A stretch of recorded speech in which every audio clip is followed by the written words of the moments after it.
স্বাস্থ্য খাতে দুর্নীতির যেসব কাণ্ড সাধারণ মানুষকে স্তব্ধ করেছে তাদের মধ্যে অন্যতম আলোচিত মোতাজ্জেরুল ইসলাম মিঠু। ঢাকা থেকে শুরু করে দেশের মেডিকেল কলেজ ও হাসপাতাল, মিঠু দীর্ঘদিন ধরে স্বাস্থ্য খাতের উপর প্রভাব বিস্তার করেছেন। অভিযোগ, যন্ত্রপাতি সরবরাহ না করেও ভুয়া কাগজপত্র বানিয়ে একের পর এক বিল তুলেছেন তিনি নিজের নামে এবং মালিকানাধীন ঠিকাদারি প্রতিষ্ঠানগুলো ব্যবহার করে। 2007 থেকে 2024 সাল পর্যন্ত Creative Trade, Future Trade, Lexicon Merchandise, Inventure ও আর্ডেন্ট সিস্টেমের মাধ্যমে স্বাস্থ্য খাতে শত কোটি টাকার সরঞ্জাম সরবরাহের নামে ভুয়া বিল উত্তোলনের অভিযোগ আছে। ওয়ালটন এখন দেশের সীমানা পেরিয়ে পৌঁছে গিয়েছে 50টিরও বেশি দেশে।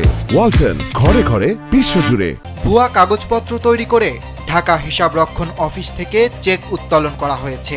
একের পর এক বরাদ্দ 2012 সালে 7 কোটি টাকা, 2013 সালে 9 কোটি টাকা, 2018 সালে 15 কোটি টাকা, কিন্তু পৌঁছায়নি কোনো সরঞ্জাম।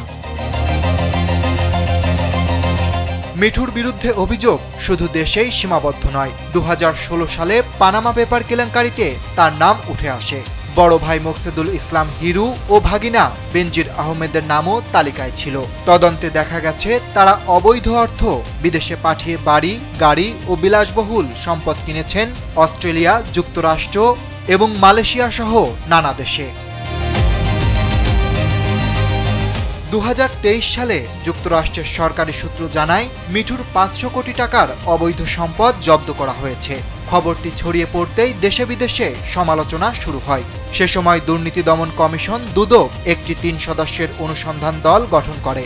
মিঠুর দেশত্যাগে নিষেধাজ্ঞা জারি হয়, প্রক্রিয়া শুরু হয়, কিন্তু তদন্ত মাঝপথেই স্থগিত হওয়ার অভিযোগও ওঠে। এমনকি বাংলাদেশ ব্যাংকের BFIU এর কাছে সম্পদের বিষয়ে তথ্য চাওয়া হয়নি, এমন অভিযোগও পাওয়া গেছে।